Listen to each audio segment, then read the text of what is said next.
റോമാലേഖനം 2-ാം അധ്യായമാണല്ലോ ചിന്തിച്ചുകൊണ്ടിരിക്കുന്നത്. ഈ 2-ാമത്തെ അധ്യായം നമ്മളെ സംബന്ധിച്ച് വളരെ പ്രസക്തമായ ഒരു കാര്യമാണ്. കാരണം നമ്മൾ പലപ്പോഴും ഈ ക്രിസ്തീയ ബാക്ക്ഗ്രൗണ്ടിൽ ജനിച്ചു വളർത്തപ്പെട്ടവരായതുകൊണ്ട്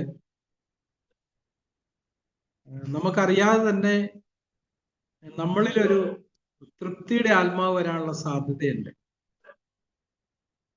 ഇപ്പം പലപ്പോഴും ദൈവവചനം കേൾക്കുമ്പം അത് നമുക്കുള്ളതല്ല എന്നുള്ളൊരു ചിന്ത വരാനുള്ള സാധ്യതയുണ്ട്. റോമർ 1 സാധാരണക്കാരായ ലോകക്കാരായ പാപികളെ കുറിച്ചാണ് പറയുന്നതെങ്കിൽ 2-ാമത്തെ അധ്യായത്തില് ഇവിടെ യഹൂദൻ എന്ന് പറയുമ്പോൾ നമ്മളെ സംബന്ധിച്ച് ചിന്തിക്കുമ്പോൾ ക്രിസ്ത്യാനികളായ പാപികളെ കുറിച്ചാണ് പറഞ്ഞിരിക്കുന്നത്. നമ്മള് അതിന്റെ 27-ാമത്തെ അധ്യായത്തിൽ ഇങ്ങനെ വായിക്കുന്നു: സ്വഭാവത്താൽ അഗ്രചർമ്മിയായവൻ ന്യായപ്രമാണം അനുഷ്ഠിക്കുന്നുവെങ്കിൽ അക്ഷരവും പരിച്ഛേദനവുമുള്ള ന്യായപ്രമാണ ലംഘിയായ നിന്നെ അവൻ വിധിക്കുകയില്ലയോ? അപ്പം പലപ്പോഴും ഞാൻ നമ്മുടെ ചർച്ചിലുള്ള സഹോദരന്മാരുള്ള ബന്ധത്തിൽ സംസാരിക്കും. ഒരിക്കലൊരു സഹോദരനോട് സംസാരിച്ചപ്പം ഞാൻ ചോദിച്ചു, ബ്രദർ വീണ്ടും ജനിച്ചാണെന്ന് ഉറപ്പുണ്ടോ? പുള്ളി പറഞ്ഞു, ഞാൻ എന്നേ സ്നാനപ്പെട്ടതാന്ന് പറഞ്ഞു. അപ്പം ഈ വീണ്ടും ജനനവും സ്നാനവും തമ്മിൽ പോലും പലപ്പോഴും തിരിച്ചറിയാൻ കഴിയാത്തൊരവസ്ഥയുണ്ട്. നമ്മള് നെഹമ്യാവിന്റെ പുസ്തകത്തില് 5-ാമത്തെ അധ്യായത്തില് നെഹമ്യാവ് പറയുന്നൊരു കാര്യമുണ്ട്. നെഹമ്യാവിന്റെ പുസ്തകം 5-ാം അധ്യായത്തിന്റെ 9-ാമത്തെ വാക്യത്തിൽ, പിന്നെയും ഞാൻ പറഞ്ഞത് നിങ്ങൾ ചെയ്യുന്ന കാര്യം നന്നല്ല. നമ്മുടെ ശത്രുക്കളായ ജാതികളുടെ നിന്നെ ഓർത്തിട്ടെങ്കിലും നിങ്ങൾ നമ്മുടെ ദൈവത്തെ ഭയപ്പെട്ട് നടക്കേണ്ടതല്ലയോ? അപ്പൊ അവിടെ പറയുന്ന ഒരു കാര്യം എന്ന് പറയുന്നത്, ചുറ്റുപാടുമുള്ള ജാതികളുടെ നിന്നെ ഓർത്തിട്ടെങ്കിലും നമ്മൾ ദൈവത്തെ ഭയപ്പെട്ട് നടക്കേണ്ടതല്ലയോ? ഒരു ക്രിസ്ത്യാനി എന്ന് വിളിക്കപ്പെടുമ്പോൾ കർത്താവ് പ്രതീക്ഷിക്കുന്ന ചില കാര്യങ്ങളുണ്ട്. നമ്മളത് കണ്ടെത്തിയിട്ടുണ്ടോ എന്നുള്ളത് വളരെ പ്രധാനപ്പെട്ട ഒരു കാര്യമാണ്. നമ്മൾ പലപ്പോഴും പേരുകൊണ്ടാണ് ഒരാൾ ക്രിസ്ത്യാനി ആണോ അല്ലയോ എന്ന് തിരിച്ചറിയാൻ ശ്രമിക്കുന്നത്. നമ്മളെ കുറിച്ച് തെസ്സലോനിക്ക എഫെസ്യർ 5 പറഞ്ഞു, നിങ്ങൾ മുമ്പേ ഇരുളായിരുന്നു, ഇപ്പോഴോ കർത്താവിൽ വെളിച്ചമാണ്. എഫെസ്യർക്ക് ലേഖനം 5-ാം അധ്യായം അതിന്റെ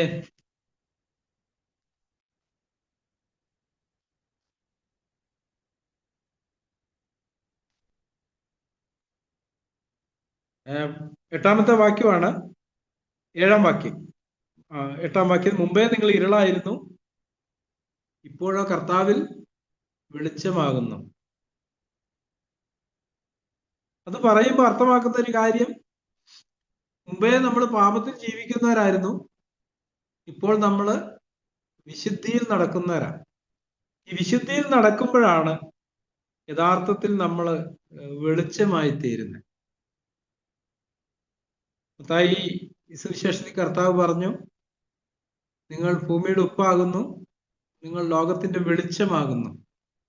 നമുക്കറിയാം, പാപത്തിന്റെ അന്ധകാരം കൊണ്ട് നിറയപ്പെട്ട ഒരു ലോകത്തിലാണ് നമ്മൾ ജീവിക്കുന്നത്. അസമാധാനവും അസംതൃപ്തിയും പരാതിയും പിറുപിറുപ്പും കുറ്റാരോപണങ്ങളും വെല്ലുവിളികളും ശാപവും കയ്പും ഒക്കെ നിറഞ്ഞ ഒരു ലോകത്താണ് നമ്മൾ ജീവിക്കുന്നത്. അന്ധകാരത്തിൽ ഇരിക്കുക എന്ന് പറഞ്ഞതിന്റെ അർത്ഥം അതാണ്, പാപത്തിൽ ജീവിക്കുക എന്നുള്ളതാണ്.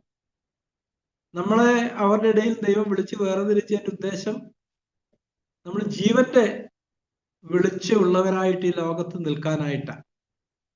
അത് ഉപദേശം കൊണ്ടല്ല, നമ്മുടെ ജീവിതം കൊണ്ടാണ് നമ്മളൊരു വെളിച്ചമായി തീരുന്നത്.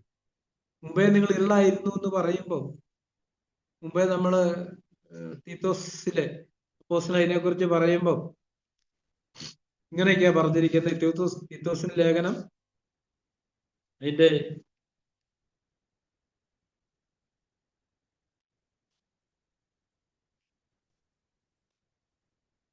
3-ാം തീത്തോസിന്റെ ലേഖനം 3-ാം അധ്യായം 3-ാമത്തെ വാക്യം. മുമ്പേ നാമും ബുദ്ധികെട്ടവരും അനുസരണമില്ലാത്തവരും വഴിതെറ്റി നടക്കുന്നവരും നാനാമോഹങ്ങൾക്കും ഭോഗങ്ങൾക്കും അധീനരും ഈർഷ്യയിലും അസൂയയിലും കാലം കഴിക്കുന്നവരും ദേഷിതരും അന്യോന്യം പഹിക്കുന്നവരുമായിരുന്നു. നമ്മുടെ പഴയ കാലസ്ഥിതിയെ കുറിച്ചാണ് പറയുന്നത്. നിങ്ങളുടെ സാഹചര്യത്തിലാണ് പറയുന്നത്, നിങ്ങളിപ്പം കർത്താവിൽ വെളിച്ചമാണ് എന്ന് പറഞ്ഞാൽ അതിന്റെ പ്രാഥമിക അർത്ഥം ഇപ്പൊ നമ്മൾ ഈ വായിച്ച കാര്യങ്ങളിൽ നിന്നെല്ലാം നമ്മൾ സ്വതന്ത്രരായി അതിന് വിരുദ്ധമായ ദൈവസ്വഭാവമുള്ളവരായി തീർന്നു എന്ന് അതിന്റെ അർത്ഥം. പലപ്പോഴും ഈ കാര്യങ്ങൾ അറിയാവുന്നത് കൊണ്ട് നമുക്കൊരു തൃപ്തിയുടെ ആത്മാവ് വരാൻ സാധ്യതയുണ്ട്. നമ്മൾ പൊതുവില് പലരും അമേരിക്കയിലൊക്കെ കുടിയേറിയിട്ടുള്ളവരൊക്കെ ഇവിടെയുള്ള അവരുടെ ബന്ധുക്കളൊക്കെ പറയാറുണ്ട്, എന്റെ കുടുംബത്തിലുള്ള എല്ലാവരും അമേരിക്കയിലാന്ന് പറയുമ്പോൾ എന്താ ഒരു അർത്ഥമാക്കുന്നത്? അമേരിക്ക എന്ന് പറയുമ്പോൾ നമ്മുടെ മനസ്സിൽ വരുന്ന വളരെ സമ്പന്നമായ ഒരു രാഷ്ട്രം, സാമ്പത്തികമായിട്ട് വളരെ ആ കുടിയേറൊക്കെ നല്ല നിലയിലാണെന്നുള്ള അർത്ഥത്തിലാണ് പറയുന്നത്. പക്ഷെ അമേരിക്കയിലും നമുക്കറിയാം ദരിദ്രരും ഭിക്ഷക്കാരും ഒക്കെ ഉണ്ട്, വീടില്ലാത്തവരും തെരുവിലുറങ്ങുന്നവരും. എന്ന് പറഞ്ഞതുപോലെ നാം ഒരു ക്രിസ്ത്യാനിയാന്ന് പറയുമ്പോൾ യഥാർത്ഥത്തിൽ നമ്മൾ അർത്ഥമാക്കേണ്ട ഒരു കാര്യം, നമ്മൾ കർത്താവിനോട് അനുരൂപപ്പെട്ടവരാണെന്നുള്ള അർത്ഥത്തിലാണ്. പക്ഷെ നമ്മൾ ആ നിലയിൽ ചിന്തിക്കുകയും നമ്മൾ ഇന്നും നമ്മുടെ പാപത്തിൽ തുടരുകയും ചെയ്യുന്നെങ്കിൽ, നമ്മള് മുമ്പേ ഇരുളായിരുന്നു, ഇപ്പോഴും ഇരുളാന്നത് കാണിക്കുന്നത്. അപ്പൊ ദൈവം ആഗ്രഹിക്കുന്ന ഒരു കാര്യം നമ്മുടെ സ്വഭാവത്തിലൊരു മാറ്റം വരണമെന്നുള്ളതാണ്. ഇവിടെ നിങ്ങൾ ഭൂമിയുടെ ഉപ്പാകുന്നു എന്ന് പറഞ്ഞതിന് ശേഷം കർത്താവ് ചോദിക്കുന്ന ഒരു കാര്യമുണ്ട്, ഉപ്പ് കാരമില്ലാതെ പോയാൽ പിന്നെ അത് എന്തൊന്നുകൊണ്ട് രസം വരുത്തും? പുറത്ത് കളഞ്ഞിട്ട് മനുഷ്യർ ചവിട്ടുവാനല്ലാതെ ഒന്നിനും കൊള്ളത്തില്ല. അപ്പൊ നമ്മളെ ആക്കി വെച്ചിരിക്കുന്ന സ്ഥാനങ്ങളിൽ നമ്മളൊരു ജീവന്റെ വെളിച്ചമുള്ളവരായി തീരണമെന്നാണ് ദൈവം നമ്മളെ കുറിച്ച് ആഗ്രഹിക്കുന്നത്. റോമാലേഖനം 5-ാം അധ്യായത്തില് അതിന്റെ 17-ാമത്തെ വാക്യത്തിൽ നമ്മൾ ഇങ്ങനെ വായിക്കുന്നു. റോമർ 5:17, ഏകന്റെ ലംഘനത്താൽ മരണമായ ഏകൻ നിമിത്തം വാണുവെങ്കിൽ കൃപയുടെയും നീതിദാനത്തിന്റെയും സമൃദ്ധി ലഭിക്കുന്നവർ യേശുക്രിസ്തു എന്ന ഏകൻ നിമിത്തം ഏറ്റവും അധികമായി ജീവനിൽ വാഴും. ഒരിക്കൽ നമ്മൾ മരണത്തിന് അധീനതയിൽ മരണം വാഴുന്നവരായിരുന്നെങ്കിൽ, ഇന്ന് ദൈവം നമ്മളെ കുറിച്ച് ആഗ്രഹിക്കുന്നത് നമ്മൾ ജീവനിൽ വാഴുന്നവരായി തീരണം. അല്ലെ, പാപത്തിന്റെ അടിമത്തത്തിലായിരുന്നു നമ്മളെ കുറിച്ച് ദൈവം ആഗ്രഹിക്കുന്ന ഒരു കാര്യം, നമ്മൾ വിശുദ്ധിയുടെ അടിമത്തത്തിലേക്ക് വരണമെന്നുള്ളതാണ്. പക്ഷെ അങ്ങനത്തെ ഒരു വ്യത്യാസം നമ്മുടെ ജീവിതത്തിൽ സംഭവിക്കുന്നില്ലെങ്കിൽ, നമ്മൾ റോമാലേഖനം 2-ാം അധ്യായത്തിൽ പറഞ്ഞ കാര്യങ്ങളാണ് നമ്മൾ നേരിടുന്നത്. അതിന്റെ 17-ാമത്തെ വാക്യത്തിൽ റോമർ 2:17 നമ്മൾ ഇങ്ങനെ വായിക്കുന്നു. നമുക്ക് ഇവിടെ എഴുതിയിരുന്നതിന് വ്യത്യസ്തമായിട്ട് നമ്മളെ അതിനകത്ത് പെടുത്തിക്കൊണ്ട് നമുക്ക് വായിച്ചു നോക്കാം. നീയോ ക്രിസ്ത്യാനി എന്ന് പേർ കൊണ്ടും ദൈവവചനത്തിൽ ആശ്രയിച്ചും ദൈവത്തിൽ പ്രശംസിച്ചും ദൈവവചനത്തിൽ നിന്ന് പഠിക്കാൻ അവന്റെ ഇഷ്ടം അറിഞ്ഞും ഭേദാഭേദങ്ങൾ വിവേചിച്ചും ജ്ഞാനത്തിന്റെ സത്യത്തിന്റെ സ്വരൂപം ദൈവവചനത്തിൽ നിന്ന് നിനക്ക് ലഭിച്ചതുകൊണ്ട് നീ കുരുടർക്ക് വഴി കാട്ടുന്നവൻ, വീട്ടിലുള്ളവർക്ക് വെളിച്ചം, മൂഢന്മാരെ പഠിപ്പിക്കുന്നവൻ, ശിശുക്കൾക്ക് ഉപദേഷ്ടാവെന്ന് ഉറച്ചിരിക്കുന്നെങ്കിൽ അന്യനെ ഉപദേശിക്കുന്നവനെ നീ നിന്നെ തന്നെ ഉപദേശിക്കാത്തതെന്ത്? മനുഷ്യന്റെ പൊതുവിലുള്ള ഒരു സ്വഭാവം നമുക്കറിയാം. ഇപ്പം പുകവലിക്കുന്ന ഒരു പിതാവ് അവന്റെ കുഞ്ഞ് പുകവലിക്കുന്ന കാണുമ്പം അവനെ ശാസിക്കുകയൊക്കെ ചെയ്യരുതെന്ന് പറയും.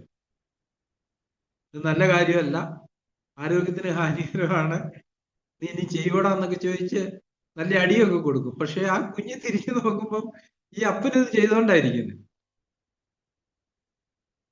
ഇവിടെ അതാ പറഞ്ഞിരിക്കുന്നത്, അന്യനെ ഉപദേശിക്കുന്നവനെ നീ നിന്നെ തന്നെ ഉപദേശിക്കാതെ. ഇപ്പൊ നമുക്കറിയാം, നമ്മുടെ കുഞ്ഞുങ്ങളൊക്കെ നമ്മുടെ ഭാര്യമാരോട് മാതാക്കളോടൊക്കെ ബഹുമാനമില്ലാതെ ഒക്കെ സംസാരിക്കുകയാണെങ്കിൽ നമ്മൾ അവരെ വഴക്ക് പറയും.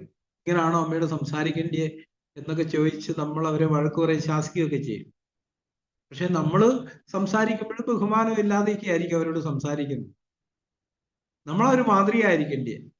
നമ്മുടെ ഭാര്യമാരോടുള്ള ബന്ധത്തിൽ ദൈവജനം പറയുന്നു അവർക്ക് ബഹുമാനം കൊടുപ്പീൻ. പത്രോസ് അപ്പോസ്തലൻ പറയുന്നുണ്ട് ഭാര്യമാർക്ക് ബഹുമാനം കൊടുപ്പീൻ എന്ന് പറഞ്ഞതിന്റെ അർത്ഥം എന്താ? നമുക്കറിയാം ഭാര്യമാരെ കാണുമ്പോൾ എഴുന്നേക്കുക എന്നുള്ളതല്ല, നമ്മളവരോട് സംസാരിക്കുമ്പോൾ ആദരവോടെ സംസാരിക്കുക, അവർക്കൊരു ബഹുമാനം കൊടുത്തോണ്ട്, അവരുടെ അഭിപ്രായങ്ങൾ കേട്ടോണ്ട്, അവർക്കൊരു വില കൊടുത്തോണ്ട് സംസാരിക്കുക എന്നുള്ളതാണ്. അപ്പൊ നമ്മള് അവരോട് അങ്ങനെ സംസാരിക്കുന്ന കണ്ടു വളരുന്ന ഒരു കുഞ്ഞും അവരോടുള്ള ബന്ധത്തിൽ അങ്ങനെ സംസാരിക്കത്തുള്ളൂ. ഇപ്പൊ നമ്മൾ ഭർത്താവ് എന്നുള്ള നിലയിൽ ഭാര്യമാരോട് തട്ടിക്കേറിയും കോപത്തോടെയൊക്കെ സംസാരിക്കുകയും ചെയ്യുകയാണെങ്കിൽ നമ്മുടെ കുഞ്ഞുങ്ങളെ ശ്രദ്ധിച്ച് അറിയാം, അവരെല്ലാം അങ്ങനെ തന്നെയായിരിക്കും വളരുന്നത്. അമ്മമാരുടെ നേരെ തട്ടിക്കേറിയും ഒക്കെ ചെയ്യുന്ന ഒരു പ്രവണതയായിരിക്കും. അത് പഠിച്ചത് നമ്മളിൽ നിന്നാണ്. ഇവിടെ പറഞ്ഞിരിക്കുന്ന ഒരു കാര്യം, ഈ ന്യായപ്രമാണമുള്ള യഹൂദൻ അതനുസരിക്കാതെ അവനെ കുറിച്ച് തന്നെ അവൻ ചിന്തിക്കുന്ന, നമ്മൾ 19ാമത്തെ വാക്യത്തിൽ നമ്മൾ വായിച്ചത്, അതിന്റെ 2ാമത്തെ ഭാഗം, നീ കുരുടർക്ക് വഴികാട്ടുന്നവർ, ഇരുട്ടിൽ 20 മുതലുള്ള വാക്യം, ഇരുട്ടിലുള്ളവർക്ക് വെളിച്ചം, മൂഢന്മാരെ പഠിപ്പിക്കുന്നവർ എന്ന് ഉറച്ചുമിരിക്കുന്നുവെങ്കിൽ ഹേ അന്യനെ ഉപദേശിക്കുന്നവനെ നിന്നെ തന്നെ ഉപദേശിക്കാത്തതുണ്ട്. അപ്പൊ പുതിയമത്തിന്റെ ആത്മാവിലേക്ക് വരുമ്പം എപ്പോഴും നമ്മൾ ആദ്യം അനുസരിക്കുക, പിന്നെ പറയുക എന്നുള്ളൊരു പ്രമാണമാണ് ദൈവനും നമ്മളോട് ഉപദേശിക്കുന്ന ഒരു കാര്യം. പൗലോസ് അപ്പോസ്തലൻ തീമോഥെയോസിന് എഴുതുമ്പോഴും ഇങ്ങനെ പറയുന്നത്, നീ നിന്നെ തന്നെ സകലത്തിലും വിശ്വാസികൾക്ക് മാതൃകയാക്കി കാണിക്കാം. പലപ്പോഴും നമ്മൾ ഈ ജീവിതത്തെ ഗൗരവത്തിൽ എടുക്കാത്തത് കൊണ്ട് തന്നെ നമ്മുടെ ജീവിതത്തെ നമ്മൾ ഗൗരവത്തിൽ എടുക്കാറില്ല. ഇപ്പൊ നമ്മുടെ വീട്ടിലെ ഇടപാടുകളിലും സംഭാഷണങ്ങളിലും സംസാരത്തിലും നമ്മളിൽ നിന്ന് വേണം നമ്മുടെ കുഞ്ഞുങ്ങള് ഈ ബഹുമാനവും ആദരവും ഒക്കെ എങ്ങനെ മറ്റുള്ളവരോട് കാണിക്കണമെന്ന് പഠിക്കാനായിട്ട്. തിരിച്ചും ഇപ്പൊ ഭാര്യ ഭർത്തൃബന്ധത്തിലാണെങ്കിലും ഭാര്യമാരോടുള്ള ബന്ധത്തിൽ ഭാര്യമാരുടെ ആ നടപ്പ് കണ്ടിട്ട് വേണം കുഞ്ഞുങ്ങളും അങ്ങനെയുള്ളവരെ എങ്ങനെ ബഹുമാനിക്കണോ ആദരിക്കണോ എന്ന് പഠിക്കാനായിട്ട്. പക്ഷെ പലപ്പോഴും നമ്മുടെ ഒരു നേച്ചറ് നമ്മൾ തന്നെ പാപത്തിൽ തുടരുകയും പാപത്തിൽ തുടരുന്നവരെ നമ്മൾ തിരുത്താൻ ശ്രമിക്കുകയും ചെയ്യാറുണ്ട്. നമുക്കറിയാം, സിഗരറ്റ് പാക്കറ്റിന്റെ ഒക്കെ മുകളിൽ ഇങ്ങനെ ഒരു സന്ദേശം എഴുതിയിട്ടുണ്ട്, പുകവലിക്കുന്നത് ആരോഗ്യത്തിന് ഹാനികരം. നമ്മളത് വായിച്ചിട്ടാണ്, നമ്മളെന്ന് പറയുമ്പോൾ സാധാരണക്കാരനത് വായിച്ചിട്ടാണ് ഇത് ചെയ്യുന്നത്. എന്ന് പറഞ്ഞതുപോലെ നമ്മുടെ ക്രിസ്തീയത്തോടുള്ള ബന്ധത്തിൽ ഒരു പ്രാക്ടിക്കൽ ആയിട്ടുള്ള തലത്തിലേക്ക് വരേണ്ടതാണ്. നമ്മൾ എല്ലാ സമയത്തും മറ്റുള്ളവരുടെ ഇടപെടലില് ഒരു വെളിച്ചമായിരിക്കണം എന്നാണ് ദൈവം നമ്മളെ കുറിച്ച് ആഗ്രഹിക്കുന്നത്. എന്ന് പറഞ്ഞാൽ അന്ധകാരം നിറഞ്ഞ ഒരു സ്ഥലത്ത് നമ്മളൊരു വെളിച്ചം ഉയർത്തിപ്പിടിക്കുന്നത് പോലെ ഈ അന്ധകാരം നിറഞ്ഞ ഒരു സമൂഹത്തില് സ്നേഹവും ക്ഷമയും കരുണയും ബഹുമാനവും ആദരവും ഒക്കെ നഷ്ടപ്പെട്ട ഒരു സമൂഹത്തില് നമ്മുടെ ജീവിതത്തിൽ ഇതെല്ലാം ഉണ്ടാകണം എന്ന് ദൈവം ആഗ്രഹിക്കുക. അതിനുവേണ്ടിയാണ് നമ്മളെ വീണ്ടും ജനിപ്പിച്ചിരിക്കുന്നത്. അപ്പൊ നമ്മളെ കണ്ടിട്ട് വേണം മറ്റുള്ളവരെ വെളിച്ചം കാണാനായി. എന്താണ് വെളിച്ചം, എന്താണ് ജീവൻ എന്നുള്ള കാര്യം നമ്മളിൽ നിന്ന് വേണം തിരിച്ചറിയാൻ. ഈ ലോകം പാപത്തിന്റെ അധീനതയിൽ കിടന്നിട്ട് പ്രത്യാശയോടെ നോക്കുന്നുണ്ട്. അപ്പൊ നമ്മളോടൊക്കെയുള്ള ബന്ധത്തിൽ നമ്മളെ നിന്ദിക്കുകയും പഴിക്കുകയും ദുഷിക്കുകയും കുറ്റപ്പെടുത്തുകയൊക്കെ നമ്മുടെ ബന്ധുക്കളും മറ്റുള്ളവരൊക്കെ അത് പറയുമ്പോഴും നമ്മളിൽ നിന്നൊരു നിലവാരം പ്രതീക്ഷിച്ചുകൊണ്ട് അവർ പറയുന്നത്. ആ സാഹചര്യങ്ങളിൽ നമ്മൾ ജീവിതം കൊണ്ട് ദൈവത്തെ മഹത്വപ്പെടുന്നവരാണെങ്കിൽ അവരുടെ ഉള്ളിൽ, നമ്മളെ പുറമേ നിന്ദിച്ചാലും അവരുടെ ഉള്ളിൽ ഒരു ദൈവിക ബോധം ഉരുത്തിരിയാനുള്ള സാധ്യതയുണ്ട്. കാരണം ഈ ഇരുൾ ഒരിക്കലും വെളിച്ചത്തെ ജയിക്കത്തില്ല. വെളിച്ചത്തിന് മുമ്പിൽ ഇരുള് അകന്നു മാറുകയുള്ളൂ. അപ്പൊ അവരുടെ ഉള്ളിൽ ആത്മാവിൽ നമ്മുടെ ഈ സ്വഭാവത്തിൽ വന്ന വ്യതിയാനങ്ങള് ഒരു വെല്ലുവിളി ഉയർത്തേണ്ട ആവശ്യമുണ്ട്. അത് പ്രായോഗിക എപ്പോഴും പറയുന്ന പോലെ ഞാൻ എപ്പോഴും ചിന്തിക്കുകയും പറയുകയും ചെയ്യുന്നൊരു കാര്യം അതാണ്. ഈ ദൈവിക ഉപദേശങ്ങൾ നമ്മൾ ആദ്യം നമ്മുടെ കുടുംബത്തിലാണ് പരീക്ഷിച്ച് നോക്കുന്നത്. പരീക്ഷണശാല എന്ന് പറയുന്നത് നമ്മുടെ കുടുംബമാണ്. അവിടെ നമ്മളത് പരീക്ഷിച്ച് വിജയിച്ചതിന് ശേഷമാണ് നമ്മൾ പുറമേ അത് പറയാനായിട്ട് തുടങ്ങേണ്ടത്. അപ്പൊ നമ്മളെ കുറിച്ച് ദൈവം ആഗ്രഹിക്കുന്ന ഒരു കാര്യം, നമ്മൾ പൂർണ്ണരായിരിക്കണമെന്നല്ല, നമ്മൾ പരമാർത്ഥ ഹൃദയമുള്ളവരായിരിക്കണം. എബ്രായർ 10 നമ്മളത് വായിക്കുന്നുണ്ട്. പരമാർത്ഥ ഹൃദയത്തോടെ അടുത്ത് ചെല്ലുക. അപ്പൊ നമുക്ക് ഭാര്യ ഭർത്തൃബന്ധത്തിൽ ഒരു വീഴ്ച പറ്റി, അല്ലെ കുഞ്ഞുങ്ങളോടുള്ള ബന്ധത്തിൽ അവരെ തെറ്റിദ്ധരിച്ചിട്ട് നമ്മൾ അവരെ ശാസിക്കുകയും ശിക്ഷിക്കുകയും ചെയ്തു. സാധാരണ നമ്മളതങ്ങ് അവഗണിക്കുകയാണ് ചെയ്യുന്നത്. യഥാർത്ഥത്തിൽ ഒരു ദൈവിക ജീവൻ നമ്മളുള്ളിലുണ്ടെങ്കിൽ നമ്മളത് അവഗണിക്കത്തില്ല. നമുക്ക് പറ്റിയ തെറ്റ് അംഗീകരിക്കുകയും ഏറ്റുപറയുകയും ചെയ്യും. അത് കുഞ്ഞുങ്ങളോടാണേലും ഭാര്യയോടാണേലും ആരോടാണെങ്കിലും. നമുക്ക് താഴ്മയുണ്ടെങ്കിലേ ഇത് ചെയ്യാൻ പറ്റത്തുള്ളൂ. നമുക്കറിയാം, താഴ്മയുള്ളവർക്ക് കൃപയുള്ളൂ. കൃപയുണ്ടെങ്കിലേ നമുക്ക് പാപത്തെ ജയിക്കാനായിട്ട് പറ്റത്തുള്ളൂ. ഇവിടെ ഈ 17 എന്നുള്ള വാക്യങ്ങളിൽ നമ്മൾ വായിക്കുന്ന ഒരു കാര്യം, നീ ഇതെല്ലാം അറിഞ്ഞു, നിന്നെക്കുറിച്ച് തന്നെ നീ ഇങ്ങനെ, അതിന്റെ 20ാമത്തെ വാക്യം, ഇട്ടുള്ളവർക്ക് വെളിച്ചം, മൂഢരെ പഠിപ്പിക്കും, ശിശുക്കൾക്ക് ഉപദേശം ഉറച്ചിരിക്കുന്നുവെങ്കിൽ ഈ അന്യനെ ഉപദേശിക്കുന്നത് നിന്നെ തന്നെ ഉപദേശിക്കാത്തത്. അത് വളരെ പ്രസക്തമായ ഒരു കാര്യമാണ്. ഇപ്പം അതുകൊണ്ടാണ് കർത്താവിനെ കുറിച്ച് പറയുന്നിടത്തെല്ലാം അപ്പോസ്തല പ്രവൃത്തി ആദ്യ അധ്യായത്തിലെ അവസാന ഭാഗത്തെല്ലാം അവൻ ചെയ്തും ഉപദേശിച്ചും പോകുന്ന സകലത്തെയും കുറിച്ചായിരുന്നല്ലോ എന്ന് പറയുന്നുണ്ട് ലൂക്കോസ് എഴുതുമ്പം. അപ്പൊ ഒന്നാമത് ഇങ്ങനെ നടക്കണമെന്നുള്ള ഒരു ആന്തരിക വെളിച്ചം ദൈവത്തിന്റെ പരിശുദ്ധാത്മാവ് നമുക്ക് തരുന്നു. നമ്മളത് അനുസരിക്കുന്നു. അനുസരിച്ചതിന് ശേഷം നമ്മൾ മറ്റുള്ളവരോട് അത് പറയാൻ ശ്രമിക്കുന്നു. ശരിക്കും ദൈവം വെച്ചിരിക്കുന്ന ഒരു വഴി എന്ന് പറയുന്നത് അതാണ്. പക്ഷെ നമ്മളൊരു മതഭക്തരായിരിക്കുന്നത്, നമ്മൾ ഇന്നത്തെ മിക്കവാറും സഭകളിൽ കേൾക്കുന്ന ഒരു പ്രബോധനത്തിൽ ഒരു ഭാഗം, നിങ്ങൾ കർത്താവിനെ നോക്കിയാൽ മതി, എന്നെ നോക്കണ്ട. അതൊരു വ്യാജമാണ്, ഒരു വഞ്ചനയാണ്. ശരിക്കും നമ്മളെ നോക്കുന്നവര് ആരെയാ കാണണ്ടേ? നമുക്കറിയാം, അപ്പോസ്തല പ്രവൃത്തിയിലെ ക്രിസ്ത്യാനിന്റെ പേര് വരാൻ കാരണം ലോകക്കാരാ പേരിട്ടെ. അവര് നോക്കുമ്പം ക്രിസ്തുവിനെ പോലെ ക്രിസ്തുവിനെ അനുഗമിക്കുന്നവര്, ക്രിസ്തു ചെയ്യുന്ന പോലെ ചെയ്യുന്നു, പറയുന്ന പോലെ പറയുന്നു, ക്രിസ്തുവിന്റെ മൂല്യങ്ങൾ ഉയർത്തിപ്പിടിക്കുന്ന ഒരു സമൂഹത്തെ നോക്കിയിട്ടാ ക്രിസ്ത്യാനികൾ എന്ന് ലോകം അവരെ വിളിച്ചത്. എന്ന് പറഞ്ഞതുപോലെ ഇതിനകത്ത് വരുന്ന ഒരു വഞ്ചന ഞാൻ കാണുകയായിരുന്നു. നമുക്ക് കാര്യങ്ങളൊക്കെ അറിയാം, നമ്മളത് പ്രായോഗികമാക്കാതെ മുന്നോട്ട് പോകുന്നിടത്ത് ഏറ്റവും ആദ്യം തെറ്റിപ്പോകുന്നത് നമ്മുടെ കുഞ്ഞുങ്ങളാണ്. പക്ഷെ അവരുടെ ഉള്ളിൽ ഒരു ദൈവിക സാക്ഷ്യം കിട്ടത്തില്ല നമ്മളെ കുറിച്ച്. പക്ഷെ നമ്മളത് അനുസരിക്കുന്നവരാണെങ്കിൽ, നമ്മളത് പ്രായോഗികമാക്കുന്നവരാണെങ്കിൽ അവർ നമ്മളെ സൂക്ഷിച്ച് നോക്കിക്കൊണ്ടിരിക്കും. പക്ഷെ അവർക്ക് ഇങ്ങനെ ജീവിക്കണം എന്ന് ആഗ്രഹം ഉണ്ടാവും, പക്ഷെ കഴിയുന്നില്ല എന്നുള്ളതായിരിക്കും അവരുടെയും പ്രശ്നം. അപ്പം ഇത് കഴിയുമെന്നുള്ള ഒരു ഉറപ്പ് നമ്മളെ കണ്ടിട്ട് അവർക്ക് കിട്ടേണ്ടി. നമ്മുടെ കുടുംബത്തിലെ മൂല്യബോധങ്ങളും ഇടപാടുകളിൽ നമ്മൾ കാണിക്കുന്ന സുതാര്യതയും മറ്റുള്ളവർക്ക് കൊടുക്കുന്ന ബഹുമാനവും ആദരവും മറ്റുള്ളവരെ നമ്മൾ വിധിക്കാതിരിക്കുന്നതും.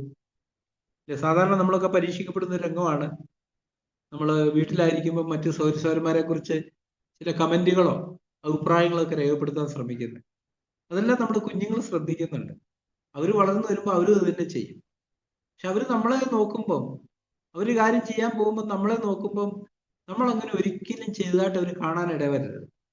മറ്റു സഹോദരനെ കുറിച്ച് ഒരു കമന്റ് പറയുകയോ, നല്ല കമന്റുകൾ പറയാം, പക്ഷെ മോശമായ ഒരു കമന്റ് പറയുകയോ അവരെ വിധിക്കുകയോ ചെയ്യുന്ന ഒന്നും നമ്മുടെ വായിൽ നിന്ന് വരാൻ പാടില്ല. നമ്മൾ ശിശുക്കളെ പോലാണ്. നമ്മളിത് പഠിച്ചാണ് മുന്നോട്ട് പോകുന്നത്. നമ്മൾ തെളിഞ്ഞവരല്ല. നമ്മൾ പടിപടിയായിട്ടാണ് ഈ രൂപാന്തരത്തിലേക്ക് വരുന്നത്. ഈ ദൈവത്തിന് കേൾവി അനുസരണത്തിലേക്ക് വരുന്നിടത്ത് അത് മറ്റുള്ളവരെ ചലഞ്ച് ചെയ്യുന്നൊരു കാര്യമായിരിക്കും.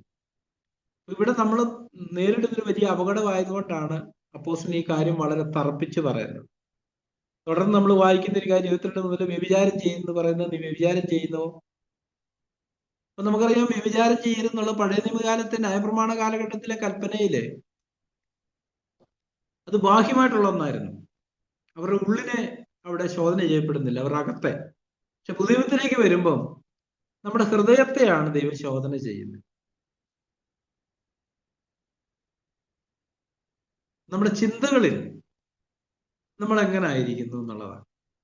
ഇതൊരു വലിയ പോരാട്ടത്തിന്റെ തലമാണ്. നമ്മൾ മുമ്പോട്ട് പോകും തോറും ദൈവം തരുന്ന വെളിച്ചം നമ്മുടെ ഉള്ളില്, ഈ ചിന്തകളിൽ നമ്മൾ പാപത്തോടൊരു പോരാട്ടത്തിലാണെങ്കിൽ അത് നമ്മളെ ഒരു പൂർണ്ണ സ്വാതന്ത്ര്യത്തിലേക്ക് കൊണ്ടുവരും. നമ്മുടെ ഉള്ളില് ഒരു ദൈവികമായ ഒരു സ്വാതന്ത്ര്യം വലിയ അളവിൽ നമുക്ക് അനുഭവിക്കാൻ കഴിയും. ദൈവം എപ്പോഴും നിയമത്തിലേക്ക് വരുമ്പോൾ ഹൃദയങ്ങളുടെ ശുദ്ധീകരണമാണ് കർത്താവ് മുൻതൂക്കം കൊടുക്കുന്നത്. നമുക്കറിയാം, ഈ ഇതിന്റെ 29ാം വാക്യത്തിൽ പറയുന്ന അകമേ യഹൂദനായനത്ര യഹൂദൻ, അക്ഷരത്തിലല്ല, ആത്മാവിലുള്ള ഹൃദയ പരിച്ഛേദന എത്ര പരിച്ഛേദന. അപ്പം പഴയ നിയമത്തിലേക്ക് വരുമ്പോൾ പുറമേ ഉള്ള ഒരു പരിച്ഛേദനയായിരുന്നു, ബാഹ്യമായിരുന്നു. പക്ഷെ പുതിയ നിയമത്തിലേക്ക് വരുമ്പം ഹൃദയത്തിന് വരുന്ന പരിച്ഛേദനയാണ്. ആ ഹൃദയത്തിന് പരിച്ഛേദന വരുന്ന ഒരു അവസ്ഥയെക്കുറിച്ച് ഇയ്യോബിന്റെ പുസ്തകം 31 അധ്യായത്തില് പറഞ്ഞിട്ടുണ്ട്.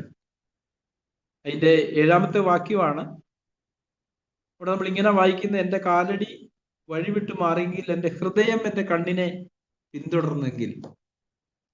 അപ്പൊ ഹൃദയ പരിച്ഛേദന വന്ന ഒരാളെ സംബന്ധിച്ചിടത്തോളം അവന്റെ ഹൃദയത്തിന്റെ പ്രത്യേകത, അവന്റെ കണ്ണ് പോകുന്ന എല്ലായിടത്തും പുറകെ പോകത്തില്ല.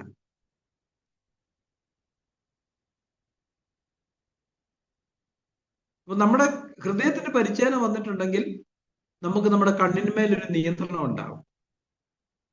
നമ്മുടെ ഹൃദയത്തിന് പരിച്ഛേദന വന്നില്ലെങ്കിൽ നമ്മുടെ കണ്ണിന്മേലും നമ്മുടെ ചിന്തകളുമേലും ഒന്നും നമുക്കൊരു നിയന്ത്രണം ഉണ്ടാവത്തില്ല. അതിങ്ങനെ കടിഞ്ഞാൺ പൊട്ടിയ ഒരു കുതിരയെ പോലെ അതിന് തോന്നിയ വഴികളിലൊക്കെ ഓടിക്കൊണ്ടിരിക്കും. നമ്മൾ അതിന്റെ പിന്നാലെ നടക്കുന്ന ഒരു വ്യക്തിയെ പോലെ ആയിരിക്കും. അപ്പൊ യഥാർത്ഥത്തിൽ പുതിയ നിയമത്തിന്റെ ആത്മാവിലേക്ക് വരുമ്പം നമ്മുടെ ഹൃദയത്തിൽ ഒരു രൂപാന്തരം വരുത്താനാണ് ദൈവം ആഗ്രഹിക്കുന്നത്. അത് നമ്മുടെ ഉള്ളിൽ സംഭവിച്ചിട്ടുണ്ട്. ഹൃദയ പരിശോധന വന്ന ഒരാൾക്ക് മാത്രമേ പാപത്തോട് പോരാടാൻ പറ്റത്തുള്ളൂ. അല്ലാത്ത ആള് ഈ പറഞ്ഞതുപോലെ പണ്ട് എങ്ങനായിരുന്നു അങ്ങനെ തന്നെ തുടരുന്ന ഒരാളാണ്. അതുകൊണ്ടാണ് ഫിലിപ്പിയർ 3:3 ഇങ്ങനെ പറയുന്നുണ്ട്: നാമല്ലോ പരിച്ഛേദനക്കാർ, ദൈവത്തിന്റെ ആത്മാവ് കൊണ്ട് ആരാധിക്കുകയും ക്രിസ്തുയേശുവിൽ പ്രശംസിക്കുകയും ജഡത്തിൽ ആശ്രയിക്കാതിരിക്കുകയും ചെയ്യുന്ന നാം തന്നെ. അപ്പൊ യഥാർത്ഥ ഹൃദയ പരിച്ഛേദന സംഭവിച്ച ഒരാളെ സംബന്ധിച്ചിടത്തോളം അവന്റെ ജീവിതം വ്യത്യാസപ്പെട്ടുകൊണ്ടേയിരിക്കും. എന്ന് പറഞ്ഞാൽ മുന്നോട്ട് പോകും തോറും കോപം കുറഞ്ഞു വരും, മറ്റുള്ളവരെ വിധിക്കുന്ന മനോഭാവം കുറഞ്ഞു വരും, മറ്റുള്ളവർക്ക് മാർക്കിടുന്ന മനോഭാവം കുറഞ്ഞു വരുന്നത് മാത്രമല്ല, അതിന്റെ എതിർവശത്ത് തന്നെത്താൻ വിധിക്കാൻ തുടങ്ങും, തനിക്ക് തന്നെ മാർക്കിടാൻ തുടങ്ങും, തന്നെ ശോധന ചെയ്യാൻ തുടങ്ങും. 2 കൊരിന്ത്യർ 13 നമ്മളത് വായിക്കുന്നുണ്ട്: നിങ്ങൾ വിശ്വാസത്തിലിരിക്കുന്നു, നിങ്ങളെ തന്നെ ശോധന ചെയ്യുകയും നിങ്ങളെ തന്നെ പരീക്ഷിപ്പീൻ. അപ്പൊ ഈ ഹൃദയ പരിച്ഛേദന വന്ന ഒരാൾ എപ്പോഴും തന്നെത്താൻ വിധിക്കുകയും തന്നെ ശോധന ചെയ്യുകയും തന്നെ പരീക്ഷിക്കുകയും ചെയ്തുകൊണ്ടിരിക്കും. മറ്റുള്ളവരെ അല്ല അവൻ വിധിക്കുകയും ശോധന ചെയ്യുകയും ചെയ്യുന്നത്, തന്നെത്താൻ. ഇപ്പൊ ഒരു വൈകുന്നേര സമയം എത്തുമ്പോ അവൻ അവനെ തന്നെ ഒന്ന് വിലയിരുത്തും. ഇന്നത്തെ എന്റെ സംസാരം, എന്റെ നോട്ടം, എന്റെ ചിന്തകള് ഒക്കെ എങ്ങനായിരുന്നു. ഈ ഹൃദയപരിചയം വന്ന ഒരാൾക്ക് എപ്പോഴൊക്കെ തെറ്റിപ്പോകുന്ന അന്നേരം തന്നെ പരിശുദ്ധാത്മാവുടെ ബോധ്യം കിട്ടും.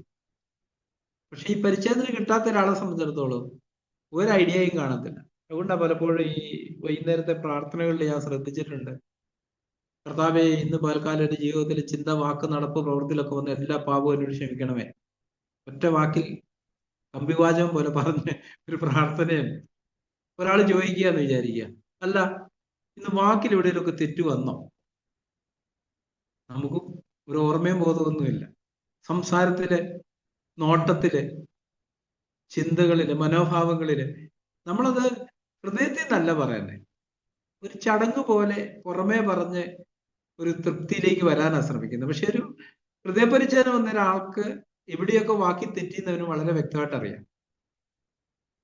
എവിടെയൊക്കെ ആകാത്തടത്ത് നോക്കി, ആകാത്ത എന്തൊക്കെ ചിന്തിച്ചു.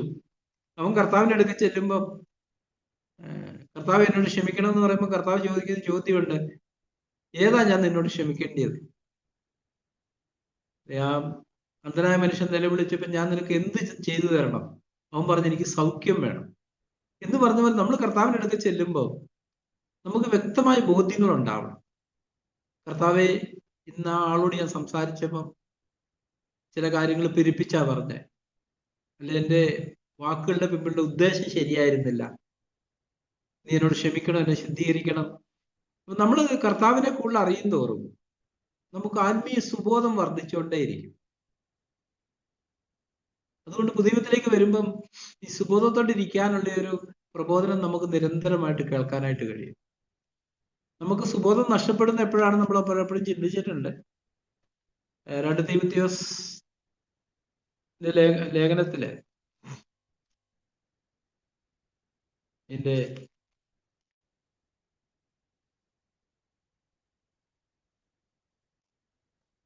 രണ്ടാമത്തെ അധ്യായത്തില് ഇനി 25 മുതലുള്ള വാക്യങ്ങളാണ്. 2 തിമോഥെയോസ് 2:25 മുതല്. വിരോധികൾക്ക് ദൈവം സത്യത്തിന്റെ പരിചാതനമായി മാനസാന്തരം നൽകുമോ എന്നും പിശാചിനാൽ പിടിപെട്ട് കുടുങ്ങിയവരാകിയാൽ അവർ സുബോധം പ്രാപിച്ച് അവന്റെ കെണിയിൽ നിന്നൊഴിഞ്ഞ് ദൈവേഷ്ടം ചെയ്യുമെന്നും വെച്ച് അവരെ സൗമ്യതയിൽ പഠിപ്പിക്കേണ്ടതാകും. അപ്പൊ ഈ സാത്താന്റെ കെണിയിൽ നിന്ന് ഒഴിയുന്നിടത്താണ്, നമുക്ക് സുബോധം കിട്ടുന്നിടത്തേ നമുക്ക് സാത്താന്റെ കെണിയിൽ നിന്ന് ഒഴിയാനായിട്ട് പറ്റത്തുള്ളൂ. ഈ സുബോധം ഇല്ലെങ്കിൽ നമ്മളൊരു കെണിയിൽ കിടക്കുന്ന പോലെയാ. എപ്പോൾ നമുക്ക് സുബോധം കിട്ടുന്നോ അന്നേരമാണ് നമ്മുടെ വേറൊരു ഭാഗത്ത് അപ്പോസ്തലൻ ഇങ്ങനെ പറയുന്നുണ്ട്, നിങ്ങൾ പ്രാർത്ഥനയ്ക്ക് സുബോധമുള്ളവരായിരിക്കണം. നമ്മളെല്ലാം പ്രാർത്ഥന പലപ്പോഴും ഒരു ചടങ്ങ് പോലത്തെ പ്രാർത്ഥനയാണ്, ഒരു പാരമ്പര്യമായുള്ള ഒരു പ്രാർത്ഥനയാണ്. മറ്റ് സഭാവിഭാഗങ്ങളൊക്കെ നമുക്കറിയാം, കർത്താവിന്റെ പ്രാർത്ഥന അവർ ഏറ്റുചൊല്ലാറുണ്ട്. അതുപോലെ സർവ്വസ്നേഹങ്ങളുടെ പിതാവേ, ആ ഒരു പ്രാർത്ഥന എന്ന് പറഞ്ഞാൽ നമ്മളും പലപ്പോഴും അങ്ങനത്തെ ഒരു പ്രാർത്ഥന ചൊല്ലുന്നവരെ പോലെ ആയിരിക്കുന്നത്. പക്ഷെ ദൈവം നമ്മളെ കുറിച്ച് ആഗ്രഹിക്കുന്നത് നമ്മൾ പ്രാർത്ഥന ചൊല്ലുമ്പോൾ സുബോധത്തോടെ പ്രാർത്ഥന ചൊല്ലണം. നമുക്ക് പ്രാർത്ഥിക്കാൻ പഠിപ്പിച്ചപ്പം കർത്താവ് പറഞ്ഞൊരു കാര്യമുണ്ട്, ഞങ്ങളുടെ കടക്കാരോട് ഞങ്ങൾ ക്ഷമിച്ചിരിക്കുന്ന പോലെ. മത്തായി 6:9 ഞങ്ങളുടെ പാപങ്ങൾ ഞങ്ങളോട് ക്ഷമിക്കണം. അത് വളരെ വ്യക്തതയുള്ള ഒരു പ്രാർത്ഥനയാണ്. നമ്മളൊരു വൈകുന്നേരം നമ്മൾ അങ്ങനെ ആയിരിക്കാൻ, വൈകുന്നേരം എന്നുള്ളതല്ല, നമ്മൾ എല്ലാ സമയത്തും ഒരുങ്ങി ഇരിക്കാനായിട്ട്, എല്ലാ സമയത്തും നമ്മൾ മറ്റുള്ളവരെ ക്ഷമിച്ചവരും പുറത്തവരുമായിട്ട് ജീവിക്കണം എന്ന് ദൈവം ആഗ്രഹിക്കുന്നു. കാരണം കർത്താവ് എപ്പോഴാണ് വരുന്നത് നമുക്ക് അറിയത്തില്ല. പിന്നീട് ക്രമപ്പെടുത്താൻ നമുക്ക് അവസരം കിട്ടത്തില്ല. നമ്മുടെ ഹൃദയത്തിൽ ആരോടെങ്കിലും കയ്പുണ്ടെങ്കിൽ, നമുക്ക് മുറിവുണ്ടെങ്കിൽ, കർത്താവ് പറഞ്ഞ് ആ പ്രാർത്ഥന അനുസരിച്ച് നമ്മൾ ക്ഷമിച്ച പോലെ തന്നെ നമ്മളോട് ക്ഷമിക്കത്തുള്ളൂ. അപ്പൊ നമ്മളെ കുറിച്ച് ദൈവം ആഗ്രഹിക്കുന്നത് യഥാർത്ഥ ക്രിസ്ത്യാനി എന്നുള്ള നിലയിൽ നമുക്ക് ഒരു സമയത്തും ആരോടും ഒന്നും ക്ഷമിക്കാനുണ്ടാകാൻ പാടില്ല. കാരണം നമ്മൾ ക്ഷമിച്ചവരായിരിക്കണം എല്ലാവരോടും. ഞങ്ങളുടെ കടക്കാരോട് ഞങ്ങൾ ക്ഷമിച്ചിരിക്കുന്നത് പോലെ ഞങ്ങളോടും ക്ഷമിക്കണമെന്നാണ്. അത് നമ്മളും ആ കാര്യം ആദ്യം പ്രായോഗിക തലത്തിൽ കൊണ്ടിരുന്ന നമ്മുടെ കുടുംബബന്ധത്തിലാണ്. ഭാര്യ ബന്ധത്തിൽ തമ്മിൽ അങ്ങോട്ടും ഇങ്ങോട്ടും ക്ഷമിക്കാനോ പൊറുക്കാനോ നമ്മൾ ഒന്നും സൂക്ഷിച്ചു വെക്കാൻ പാടില്ല. എന്തേലും ഒന്നും സൂക്ഷിച്ചു വെച്ചിട്ടുണ്ടാൽ സാത്താൻ അതിൽ അടയിരുന്നിട്ട് ആ മുറിവിനെ വലുതാക്കി ബന്ധങ്ങളിൽ വിള്ളൽ വീഴ്ത്തും. നമ്മളോട് പത്രോസ് അപ്പോസ്തലൻ പറയുന്നു, അന്യോന്യം ഹൃദയപൂർവം ഉറ്റു സ്നേഹിപ്പീൻ. ഹൃദയപൂർവം, ഹൃദയത്തിൽ നിന്ന് സ്നേഹിക്കാനാ പറഞ്ഞിരിക്കുന്നത്. അപ്പൊ നമുക്ക് ഈ ദൈവത്തിന്റെ പരിശുദ്ധാത്മാവ് നമ്മളൊരു പ്രവൃത്തി ശുദ്ധീകരണം വരുത്തുകയും ചെയ്യുമ്പം നമ്മുടെ ശക്തി കൊണ്ടല്ല നമ്മൾ സ്നേഹിക്കുന്നത്. റോമർ 5 നമ്മൾ വായിക്കുന്നുണ്ട്, ദൈവം നമുക്ക് തന്ന പരിശുദ്ധാത്മാവിനാൽ ദൈവത്തിന്റെ സ്നേഹം നമ്മുടെ ഹൃദയങ്ങളിൽ പകർന്നിരിക്കുന്നുവല്ലോ. 5:5 പ്രത്യാശയ്ക്ക് ഭംഗം വരുന്നില്ല, ദൈവത്തിന്റെ സ്നേഹം നമുക്ക് നൽകപ്പെട്ട പരിശുദ്ധാത്മാവിനാൽ നമ്മുടെ ഹൃദയങ്ങളിൽ പകർന്നിരിക്കുന്നുവല്ലോ. നമ്മുടെ സ്വയത്തിന്റെ പുറമേയുള്ള ആ തൊണ്ട് പൊട്ടിക്കഴിയുമ്പോൾ നമ്മളിത് പുറത്തേക്ക് വരുന്ന ദൈവത്തിന്റെ സ്നേഹമാണ്. മനുഷ്യന്റെ സ്നേഹത്തിന്റെ പ്രത്യേകതകളുണ്ട്. ഇങ്ങോട്ട് സ്നേഹിക്കുന്നവരെ അത് സ്നേഹിക്കത്തുള്ളൂ, ഇങ്ങോട്ട് ക്ഷമിക്കുന്നവരെ അത് ഇങ്ങോട്ട് ക്ഷമിക്കത്തുള്ളൂ. പക്ഷെ ദൈവസ്നേഹത്തിന്റെ പ്രത്യേകത അങ്ങനല്ല. അത് ശത്രുക്കളെ കൂടെ സ്നേഹിക്കുന്നതാണ്. നമ്മളെ പലപ്പോഴും സാത്താൻ നമ്മുടെ ചിന്തകളില് നമ്മളെ വ്യർത്ഥരാക്കി തീർത്ത് പല കെണിയിലും കുഴികളിലും ആക്കിയിടാൻ സാധ്യതയുണ്ട്. ചിലർ പറയും, അവനോട് ഞാൻ എന്താണെന്ന് ക്ഷമിക്കത്തില്ല. പണ്ടൊരു പാസ്റ്റർ പറഞ്ഞൊരു ഉദാഹരണം ഓർമ്മ പറഞ്ഞു. ചെറുപ്പത്തില് ഒരാളെ സ്നാനപ്പെടുത്താനായിട്ട് വെള്ളത്തിലിറക്കി പാസ്റ്റർ പുള്ളിയെ മുക്കുമ്പം പുള്ളി വലതു കൈ വെള്ളത്തിന് മുകളിൽ പൊക്കി പിടിച്ചു. പാസ്റ്റർ ഇതെന്തിനാന്ന് ചോദിച്ചു. ഇതെന്താ ഇങ്ങനെ ചെയ്യുന്നത്? മുഴുകൽ സ്നാനമല്ല. പറഞ്ഞു, ഒരുത്തനോട് എനിക്ക് പകരം ചെയ്യാനുണ്ട്, കൈ മുക്കിയാൽ ശരിയാവത്തില്ലെന്ന് പറഞ്ഞു. പിന്നെ കൈ മുക്കി കഴിഞ്ഞാൽ പിന്നെ എനിക്ക് അടിക്കാൻ പറ്റത്തില്ല എന്ന് പറഞ്ഞതുപോലെ നമ്മുടെ ഉള്ളിൽ പലപ്പോഴും ഇങ്ങനത്തെ പല മനോഭാവങ്ങളും കാണാൻ കഴിയും. ചിലരോടുള്ള ബന്ധത്തിൽ ഇല്ല, ഞാൻ ക്ഷമിക്കത്തില്ല, അതെന്താന്ന് പറഞ്ഞാൽ ഞാൻ പൊറുക്കത്തില്ല. നമ്മൾ അങ്ങനെ പറയുമ്പോൾ കർത്താവും നമ്മളോടുള്ള ബന്ധത്തിൽ പറഞ്ഞ ചില കാര്യങ്ങളിൽ ഞാനും ക്ഷമിക്കത്തില്ല, ഞാനും പൊറുക്കത്തില്ല. മത്തായി 18 നമ്മൾ വായിക്കുന്നുണ്ടല്ലോ. അങ്ങനെ നിങ്ങൾ ഹൃദയപൂർവ്വം നിങ്ങളുടെ കൂട്ടുകാരനോട് ക്ഷമിക്കുന്നില്ലെങ്കിൽ സ്വർഗ്ഗസ്ഥനായ പിതാവ് നിങ്ങളോടും അങ്ങനെ തന്നെ ചെയ്യും. ഞാൻ പറഞ്ഞു വരുന്നതിന്റെ കാരണം സഹോദരന്മാരെ, നമ്മുടെ ഹൃദയത്തിൽ ആരോടെങ്കിലും നമ്മൾ ക്ഷമിക്കാത്തൊരു മനോഭാവം സൂക്ഷിച്ചിട്ടുണ്ടെങ്കിൽ നമ്മൾ വളരെ പെട്ടെന്ന് ആത്മീയമായിട്ട് ഡൗൺ ആയിപ്പോകും. പക്ഷെ ദൈവത്തിന്റെ പരിശുദ്ധാത്മാവിന് തുടർന്ന് നമ്മളിൽ വസിക്കാനോ ഇടപെടാനോ കഴിയത്തില്ല. അതുകൊണ്ട് തന്നെ നമ്മൾ മനഃപൂർവ്വം ഹൃദയപൂർവ്വം മറ്റുള്ളവരോട് ക്ഷമിക്കുന്നവരായിരിക്കണം. ഞാൻ പറഞ്ഞാൽ അത് ആദ്യം നമ്മൾ കുടുംബത്തിലാണ് പ്രാക്ടീസ് ചെയ്യുന്നത്. നമ്മുടെ ഭാര്യ-ഭർത്തൃ ബന്ധത്തിലും മാതാപിതാക്കളും മക്കളുമായുള്ള ബന്ധത്തില് നമ്മളെ വീട്ടിൽ അങ്ങനെ ശീലിച്ചു കഴിഞ്ഞാൽ പുറത്തുള്ളവരോടുള്ള ബന്ധത്തിലും നമ്മൾ അങ്ങനെ തന്നെയായിരിക്കും. അപ്പൊ നമ്മള് പുറത്തുള്ള ഒരാളോട് ക്ഷമിക്കാനുണ്ടെന്ന് ഉണ്ടെങ്കിൽ അതിന്റെ കാരണം നമ്മൾ വീട്ടിൽ യഥാർത്ഥത്തിൽ ക്ഷമിക്കുന്നവരല്ല. അപ്പം കർത്താവ് പറഞ്ഞൊരു കാര്യമുണ്ട്, ഞാൻ അവരുടെ പാപങ്ങളോട് കരുണയുള്ളവനാകും, അവരുടെ പാപങ്ങളെ ഇനി ഓർക്കുകയുമില്ല. അപ്പൊ യഥാർത്ഥ ക്ഷമ നമുക്ക് ഓർക്കാത്തൊരു തലത്തിലേക്ക് നമ്മളെ നയിക്കും. ആ ആളെ കാണുമ്പം, ഇപ്പൊ നമ്മളെ കർത്താവ് കാണുമ്പം എങ്ങനെയാ കാണുന്നത്? ദൈവന പ്രകാരം ഒരു പാപവും ചെയ്യാത്ത വളരെ നീതിമാനായ ശുദ്ധനായ ഒരു മനുഷ്യനായിട്ടാണ് കാണുന്നത്. പക്ഷെ നമ്മൾ മറ്റുള്ളവരെ കാണുമ്പോഴോ നമ്മൾ അങ്ങനല്ല കാണും. അപ്പൊ നമ്മൾ അങ്ങനെ മറ്റുള്ളവരെ കാണുന്നെങ്കിൽ കർത്താവ് നമ്മളെ അങ്ങനെ കാണത്തില്ല. ഇത് വളരെ പ്രധാനപ്പെട്ട ഒരു കാര്യം. നമ്മൾക്ക് അങ്ങനത്തെ ഒരു കയ്പിന്റെ മനോഭാവം, ക്ഷമിക്കാത്തൊരു മനോഭാവം നമ്മുടെ ഹൃദയങ്ങളിൽ ഉണ്ടെങ്കിൽ ഒരു ദൈവിക പ്രവൃത്തി നമ്മുടെ കുടുംബങ്ങളിൽ നടക്കത്തില്ല. നമുക്ക് ഹൃദയപൂർവ്വം ഉറ്റ സ്നേഹിക്കാൻ കഴിയത്തില്ല. ക്ഷമിക്കുകയും മറക്കുകയും ചെയ്യുന്ന ഒരാൾക്ക് മാത്രമേ ഹൃദയപൂർവ്വം മറ്റുള്ളവരെ ഉറ്റ സ്നേഹിക്കാനായിട്ട് പറ്റത്തുള്ളൂ. ദൈവം നമ്മളിത് പ്രതീക്ഷിക്കുന്ന അതാ. അപ്പൊ ദൈവം നമ്മളെ അങ്ങനെ സ്നേഹിച്ച്, ക്രിസ്തുവ നാം പാപികളായിരിക്കുമ്പോൾ തന്നെ നമ്മൾ സ്നേഹിക്കുക, ദൈവത്തിന് നമ്മോടുള്ള സ്നേഹത്തെ കാണിച്ചു തന്നു.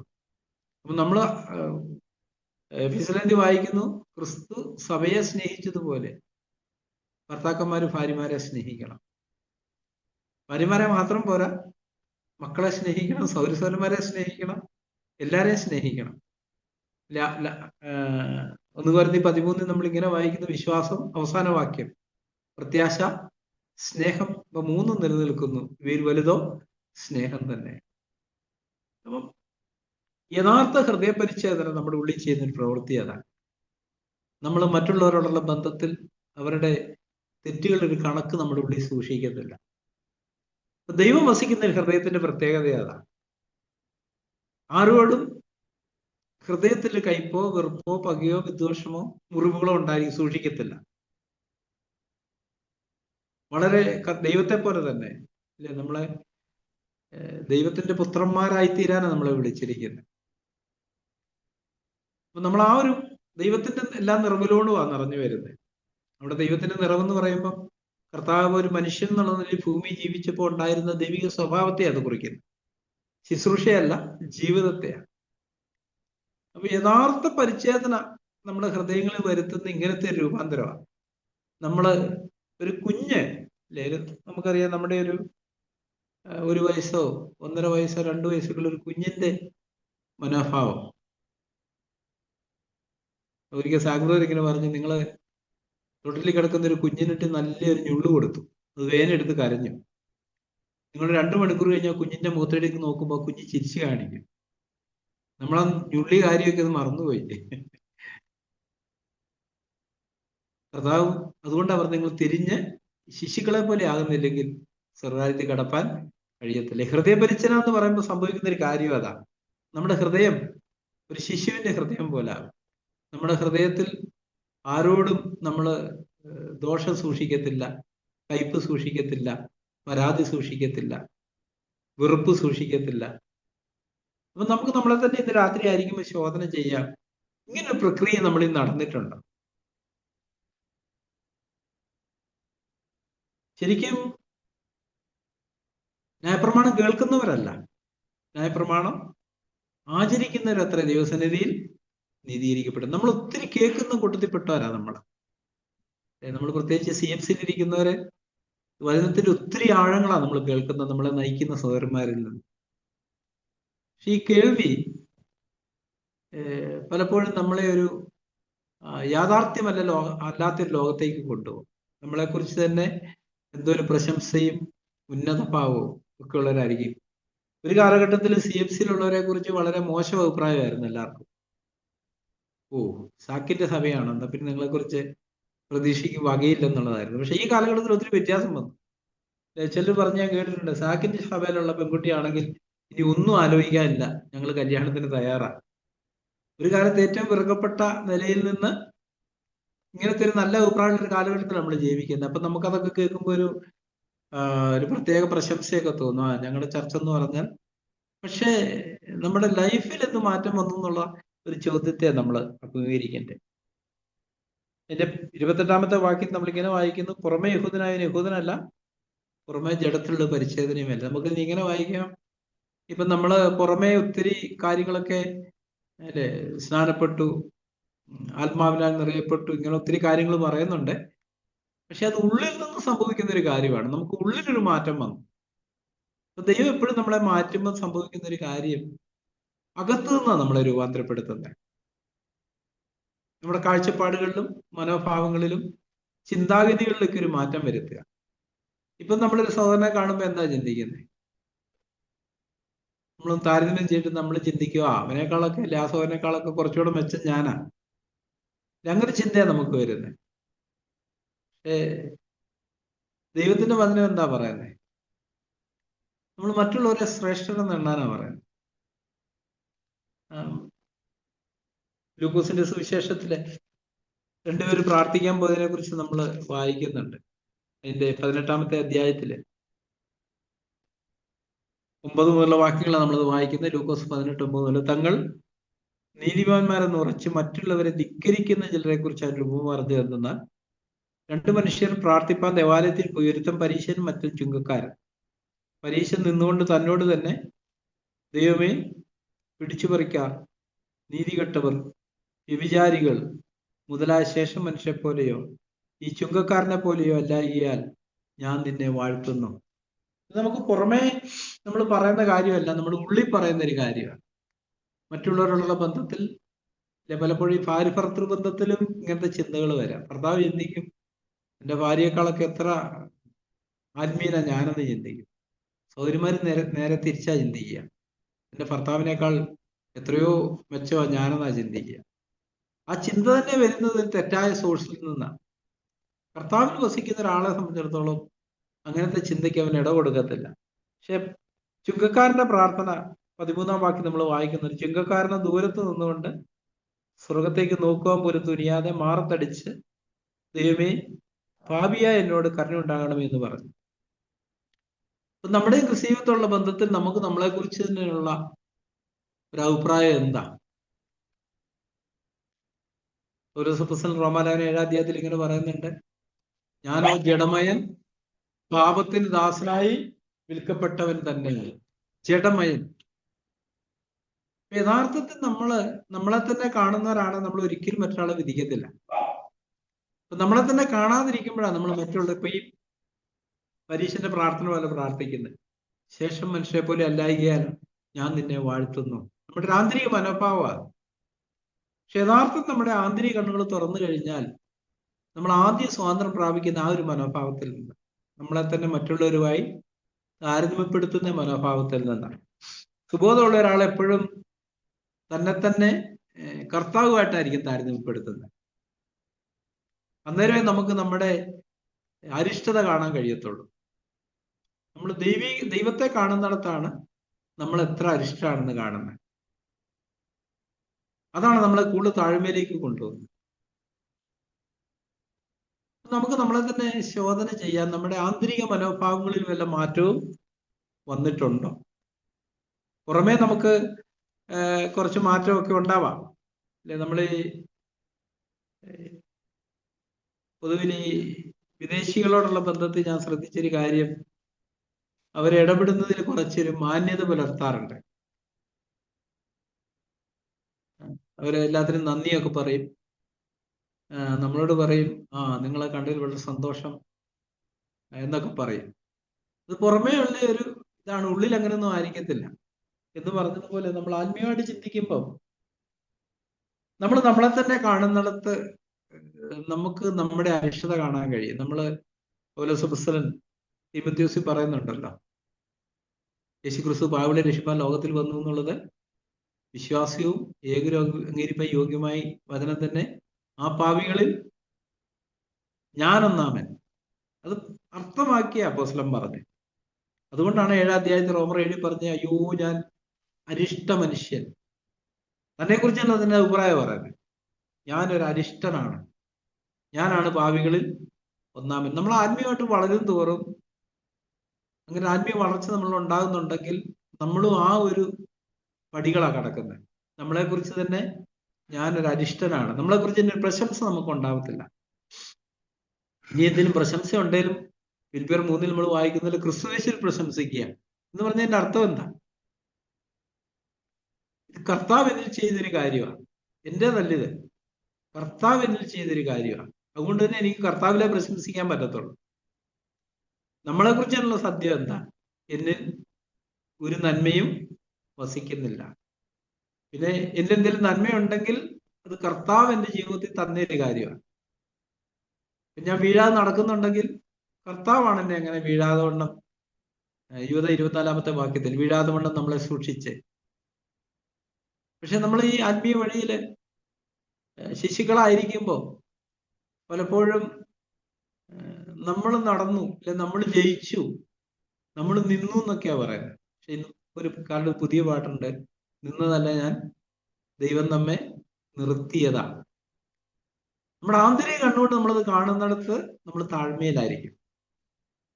നമ്മൾ വീഴാൻ നടക്കുന്നുണ്ടെങ്കിൽ അത് ദൈവം തന്റെ കരങ്ങളിൽ തന്നെ വഹിച്ച് നടത്തുന്നതുകൊണ്ടാണെന്നുള്ളൊരു ബോധ്യം ഉണ്ടെങ്കിൽ വീഴുന്ന ഒരാളെ കാണുമ്പോൾ നമ്മൾ നിന്ദിക്കത്തില്ല, കുറ്റപ്പെടുത്തത്തില്ല. അതിന്റെ കാരണം എന്താ? നമുക്കറിയാം നമ്മളിങ്ങനെ നിൽക്കുന്നതിന്റെ കാരണം ഞാനല്ല, കർത്താവാണ്. കർത്താവിന്റെ ബലമുള്ള കരം കൊണ്ട് എന്നെ പിടിച്ചുകൊണ്ടാണ് ഞാൻ വീഴാൻ. അപ്പൊ നമുക്ക് ഇങ്ങനത്തെ തലങ്ങളിൽ ആന്തരികമായിട്ടുള്ള നമ്മുടെ ചിന്താഗതികളിൽ, നമ്മൾ 1-ാം അധ്യായത്തിൽ വായിച്ച് തങ്ങളുടെ നിരൂപണങ്ങളിൽ അവര് വ്യർത്ഥരായി തീർന്നു. നമ്മുടെ ചിന്തകളിൽ ഈ താഴ്മയിൽ നമ്മൾ നിൽക്കുന്നിടത്ത് ആണ് നമുക്ക് കൂടുതൽ സുബോധവും ആത്മീയ ജ്ഞാനവും ഒക്കെ കിട്ടാനിടയായിത്തീരുന്നു.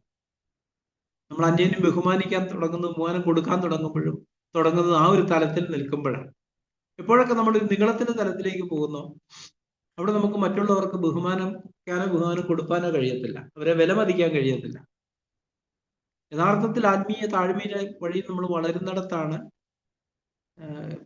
ശരീരത്തെക്കുറിച്ച് പറയുന്നിടത്ത് എല്ലാ അവയവങ്ങൾക്കും അതിൻ്റെതായൊരു ഡ്യൂട്ടി ഉണ്ട്. അതെല്ലാവരും ചെയ്യുമ്പോഴാണ് ആ ശരീരം നന്നായിട്ട് ഫങ്ഷൻ ചെയ്യുന്നത് പറയുന്നത്. എന്ന് പറഞ്ഞതുപോലെ ദൈവം നമുക്ക് തന്ന സൗരസന്മാരുള്ള ബന്ധത്തിൽ കർത്താവ് തന്നവരാണെന്നും കർത്താവ് വിളിച്ചവരാണെന്നും അവരിലൂടെയും കർത്താവിന് എൻ്റെ ജീവിതത്തിൽ ചില കാര്യങ്ങളൊക്കെ ചെയ്യാനുണ്ടെന്നുള്ള ഒരു ആന്തരിക ബോധ്യം നമുക്കുണ്ട്. എനിക്ക് ഒരു സഹോദരനെ അറിയാം, പുള്ളി നമ്മുടെ സാഗ്ബറിനെ ഒഴിച്ച് ഒരു മെസ്സേജും കേൾക്കത്തില്ല. നമ്മുടെ ചർച്ചകളിൽ വേറെ ഒരു സഹോദരന്മാരുടെയും മെസ്സേജ് പുള്ളി കേൾക്കത്തില്ല, സാഗ്ബറിനെ മാത്രമേ കേൾക്കുകയുള്ളൂ. അതെന്താ കാണിക്കുന്നത്? അതൊരു ഉന്നത ഭാവത്തെ കാണിക്കുന്നതാണ്. പറഞ്ഞ എന്നോട് ഇടപെടാനായിട്ട് സാഗ്ബറിനോട് മാത്രമേ ദൈവത്തിന് പറ്റത്തുള്ളൂ, വേറെ ആർക്കും ആരിലൂടെയും ദൈവം എന്നോട് ഇടപെടുക എന്നുള്ള ചിന്തയിൽ നിന്ന് ആ ഒരു മനോഭാവം വരുന്നത്. താഴ്മയുള്ള ഒരാളാണെങ്കിൽ ഏത് സഹോദരനും ചെവി കൊടുക്കും. കാരണം എല്ലായിടത്തൂടെയും എല്ലാവരിലൂടെയും ദൈവം എന്നോട് സംസാരിക്കാൻ ആഗ്രഹിക്കുന്നുണ്ടെന്നുള്ളത് സത്യം.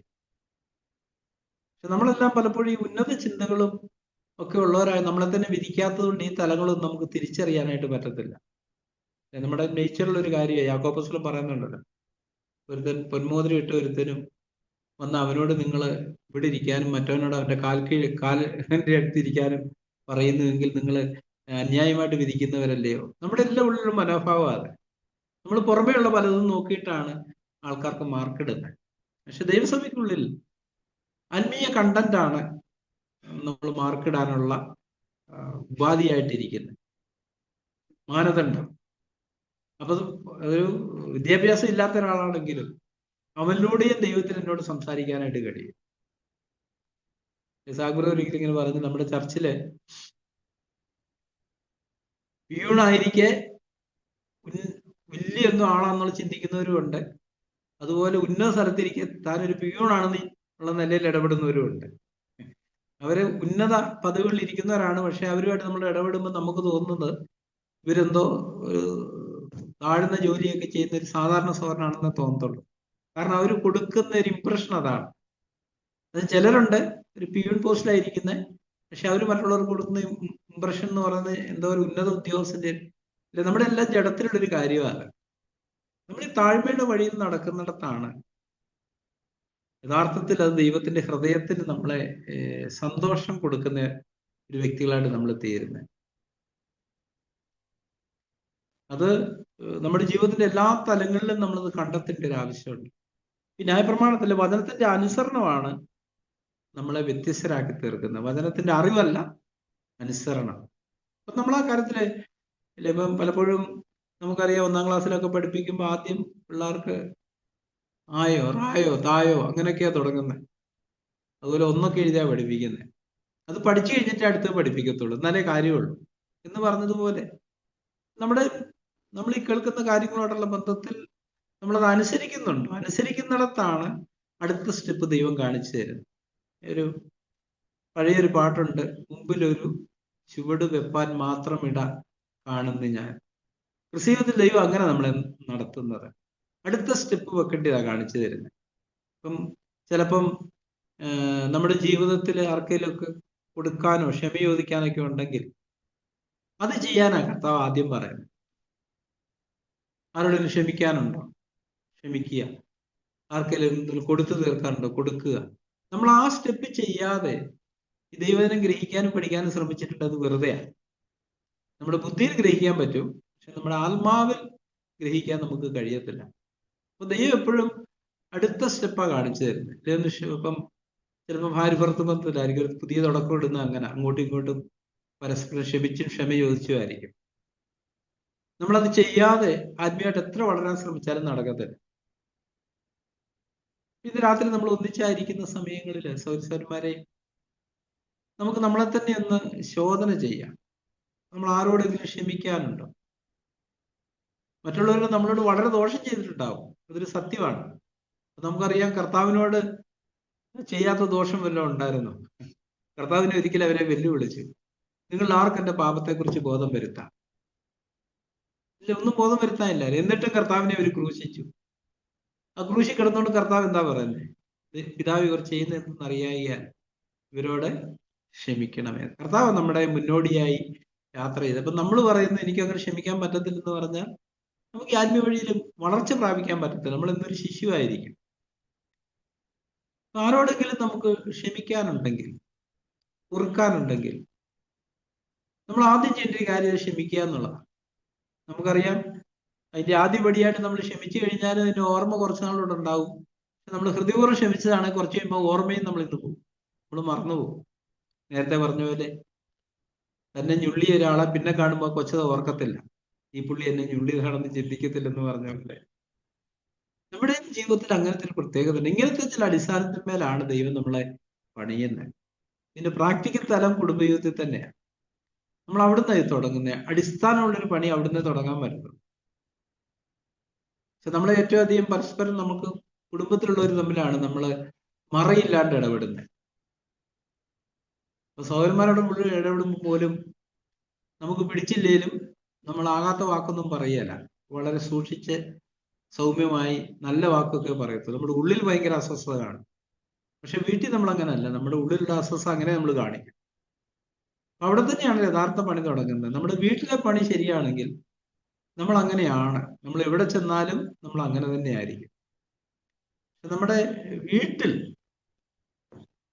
നമ്മൾ മുഖംമൂടിയുള്ളവരാണെങ്കിൽ ആ മുഖംമൂടി പറിച്ചു കളയാനൊരു വലിയ വിഷമമാണ്. അതുകൊണ്ട് നമുക്ക് നമ്മളെ തന്നെ ശോധന ചെയ്യാം. പ്രധാനപ്പെട്ട ഇപ്പൊ സാഗ്രർ ഈ കാലങ്ങളിൽ ഏറ്റവും കൂടുതൽ ഉറപ്പിച്ചു പറഞ്ഞൊരു കാര്യം ഇതാ: നിങ്ങൾ ആരോടെങ്കിലും ക്ഷമിക്കാനുണ്ടോ? ഉണ്ടെങ്കിൽ ഹൃദയപൂർവ്വം ക്ഷമിക്കുക, ഇല്ലേ കർത്താവിന്റെ വരവിൽ നിങ്ങൾ പോകത്തില്ല. നമ്മളതിനെ പലപ്പോഴും നിസ്സാരമായിട്ട് എടുക്കാറുണ്ട്, പക്ഷെ വളരെ പ്രധാനപ്പെട്ട ഒരു കാര്യമാണ്. കർത്താവ് ഇത് തന്നെയാ പറഞ്ഞത്. സഹോദരനോട് ഹൃദയപൂർവ്വം ക്ഷമിക്കാൻ ഞാൻ എന്റെ സ്വർഗസ്വനായ പിതാവ് നിങ്ങളോടും ക്ഷമിക്കത്തില്ല. ദൈവം ക്ഷമിക്കാത്തൊരു വ്യക്തിക്ക് ഒരിക്കലും കർത്താവിന്റെ വരവിൽ എടുക്കപ്പെടാനായിട്ട് പറ്റത്തില്ല. അപ്പൊ നമുക്ക് നമ്മളെ തന്നെ ശോധന ചെയ്യാം. ആരോടെങ്കിലും നമുക്ക് എന്തേലും ഒന്ന് നമ്മുടെ ഉള്ളിൽ സൂക്ഷിച്ചിട്ടുണ്ടോ? മഴയെ കുറിച്ച് പാറമേൽ അടിസ്ഥാനം ഇടുക എന്ന് പറഞ്ഞ പോലെ നമ്മൾ നമ്മളെ തന്നെ ശോധന ചെയ്യേണ്ട ഒരു കാര്യമാണ്. ഇപ്പം കൃഷിക്കാരൻ എന്നുള്ള നിലയിൽ ഈ പറമ്പൊക്കെ കളയ്ക്കുമ്പോൾ പലപ്പോഴും ഈ കല്ല് കാണും. ചിലരുണ്ട് ഇച്ചിരി ആഴത്തിലാണെങ്കിൽ അവഗണിക്കും.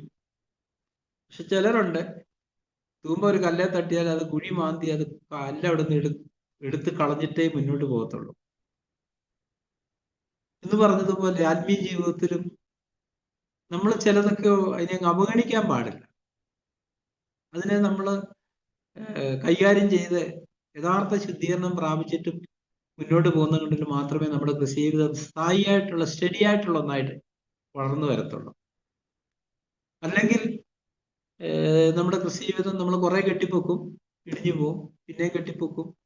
നമുക്കറിയാം, ഇസ്രായേലിന്റെ ചരിത്രം അറിയാം. അവർ 40 ദിവസം കൊണ്ട് കനാലിൽ എത്തേണ്ടതായിരുന്നു. പക്ഷെ അവർ 40 സംവത്സരം മരുഭൂമിയിൽ കറങ്ങിത്തിരിഞ്ഞ് നടന്ന് നമ്മൾ വായിക്കുന്നു. വട്ടം കറങ്ങി നടന്നു. അവർക്ക് ഒരിക്കലും കനാലിന്റെ പടിവാദത്തിൽ എത്താനായിട്ട് കഴിഞ്ഞില്ല. എന്ന് പറഞ്ഞതുപോലെ നമ്മുടെ ജീവിതത്തിൽ ദൈവം മറഞ്ഞിരിക്കുന്ന ചില കാര്യങ്ങളെ കുറിച്ച് നമുക്ക് ബോധ്യം വരുത്തുന്നിടത്ത് ക്ഷമിക്കാനുള്ളതോ ക്ഷമ ചോദിക്കാനുള്ളതോ അങ്ങനെ എന്തെങ്കിലുമൊക്കെ കാര്യങ്ങളെ കുറിച്ച് നമുക്ക് ബോധ്യം വരുന്നിടത്ത് നമ്മൾ ഹൃദയപൂർവ്വം അത് അനുസരിക്കുന്നവരായിരിക്കണം. ദൈവം അങ്ങനെ നമ്മളെ കുറിച്ച് ആഗ്രഹിക്കുന്നത്. അത് നമുക്കാ നന്മ തരുന്നത്. പഴയ നിയമത്തിലെ ന്യായപ്രമാണം കൊടുക്കുമ്പോൾ ദൈവം അവരോട് പറഞ്ഞു, നീ നിന്റെ മക്കളും നിങ്ങളുടെ നന്മയ്ക്ക് വേണ്ടി ഇത് പ്രമാണിക്കണം. ദൈവത്തിന് ഇതൊരു ഉപകാരം കിട്ടുന്ന കാര്യമല്ല, നമുക്ക് ഉപകാരം കിട്ടുന്ന കാര്യമാണ്. ആ അടിസ്ഥാനത്തിൽ പണിതാൽ മാത്രമേ ദൈവത്തിന് സ്ഥായിയായ ഇളകാത്ത വളർന്നുകൊണ്ടിരിക്കുന്ന ഒരു പണി നമ്മൾ ചെയ്യാനായിട്ട് കഴിയത്തുള്ളൂ. അപ്പൊ നമുക്ക് നമ്മളെ തന്നെ ശോധന ചെയ്യാം, നമ്മളെ തന്നെ താഴ്ത്താൻ സഹോദരന്മാരെ. നമുക്ക് കർത്താവിന്റെ അടുക്കലേക്ക് ഓപ്പൺ ആയിട്ട് ചെല്ലാം. നമുക്ക് കർത്താവിനോട് പറയാം, കർത്താവേ, സങ്കീർത്തനക്കാരൻ പറയുന്നുണ്ടല്ലോ, 137 സങ്കീർത്തനത്തിലാണെന്ന് തോന്നുന്നു. അവിടെ നമ്മളിങ്ങനെ വായിക്കുന്നുണ്ട്, 139 വാക്യം, സങ്കീർത്തനം 24 വാക്യത്തിൽ 139-24, വ്യസനത്തിലുള്ള മാർഗം എന്നിൽ ഉണ്ടോ എന്ന് നോക്കി ശാശ്വത മാർഗത്തിൽ എന്നെ നടത്തണമേ. തൊട്ടുമുകളത്തെ വാക്യത്തിൽ നമ്മൾ ഇങ്ങനെ വായിക്കും, 23, ദൈവം എന്നെ ശോധന ചെയ്ത് എന്റെ ഹൃദയത്തെ അറിയണമേ, എന്നെ പരീക്ഷിച്ച് നിലവുകളെ അറിയണമേ, എന്റെ ചിന്തകളെ. നമുക്ക് തന്നെ പലപ്പോഴും ഇതൊന്നും തിരിച്ചറിയാൻ പറ്റത്തില്ല.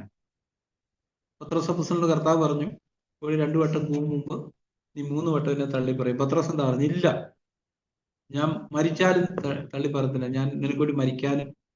പക്ഷെ അടുത്ത പരീക്ഷയിലും വീണു. അതാ ഇവിടെ സങ്കീർത്തനക്കാരൻ പറയുമ്പോൾ, എന്നെ പരീക്ഷിച്ച് എന്റെ നിലവുകളെ അറിയണമേ, വ്യസനത്തിലുള്ള മാർഗം എന്നിലുണ്ടോ എന്ന് നോക്കി ശാശ്വത മാർഗത്തിൽ എന്നെ നടത്തണമേ. നമുക്കിത് രാത്രി ഈ ഒരു പ്രാർത്ഥനയുമായിട്ട് കർത്താവിന്റെ മുഖത്തെ അന്വേഷിക്കാം സഹോദരന്മാരെ. ഒരു ഉറപ്പുള്ള അടിസ്ഥാനം ഇട്ട് നമുക്ക് നമ്മുടെ ക്രിസ്ത്യത്തെ മുന്നോട്ട് നയിക്കാം. നമ്മൾ കേട്ട് മറക്കുന്നവരായിട്ടല്ല, കേട്ട് ചെയ്യുന്നവരായിട്ട് ദൈവത്തിന്റെ അനുസരണത്തിന്റെ വഴിയിൽ ഒരു ദിവസം നടന്ന് കർത്താവിന്റെ നാമത്തെ മഹത്വപ്പെടുത്താം. അതിനായിട്ട് കർത്താവ് നമ്മളെ സഹായിക്കട്ടെ. ആമേൻ. നമുക്ക് പ്രാർത്ഥിക്കാം. സ്വർഗ്ഗസ്ഥനായ പിതാവേ, ഈ രാത്രിക്കായി നന്ദി. നിങ്ങൾക്ക് ഒന്നിച്ച് അവിടെ സന്നിധിയിലിരിപ്പാനും അവിടുത്തെ വചനത്തെക്കുറിച്ച് ചിന്തിപ്പാനും കൃപ ചെയ്തിട്ടോ കർത്താവേ. അവിടുത്തെ വചനമാകുന്ന കണ്ണാടിയിൽ അടികളെ തന്നെ നോക്കുമ്പോൾ കറുത്ത പാടുകളും അശുദ്ധിയൊക്കെ കാണുമ്പോൾ കർത്താവെ, അതിനെ അവഗണിക്കാതെ അതിനെ കഴുകുന്നവരും ശുദ്ധീകരിക്കുന്നവരുമായിട്ട് ഇരിക്കത്തക്കവണ്ണം ജ്ഞാനവും സുബോധവും നൽകിയ അടികളെ അനുഗ്രഹിക്കണമെന്ന് പ്രാർത്ഥിക്കുന്നു. ആ നിലയിൽ ഒരു അടിസ്ഥാനം ഇട്ട് പണിത് സ്ഥായിയായിട്ട് നിലനിൽക്കുന്ന ഒരു ക്രിസ്ത്യ ജീവിതത്തിന് ഉടമകളായി തീരത്തക്കവണ്ണം അടികളോട് കരുണ കാണിക്കണമെന്ന് പ്രാർത്ഥിക്കുന്നു. അടികളെ ഇവിടുത്തെ കൃപയുടെ കരങ്ങളിൽ ഫലമേൽപ്പിക്കുന്ന പ്രാർത്ഥന കേട്ടതിനായി സ്തോത്രം. യേശുവിന്റെ നാമത്തിൽ ചോദിക്കുന്നു പിതാവേ.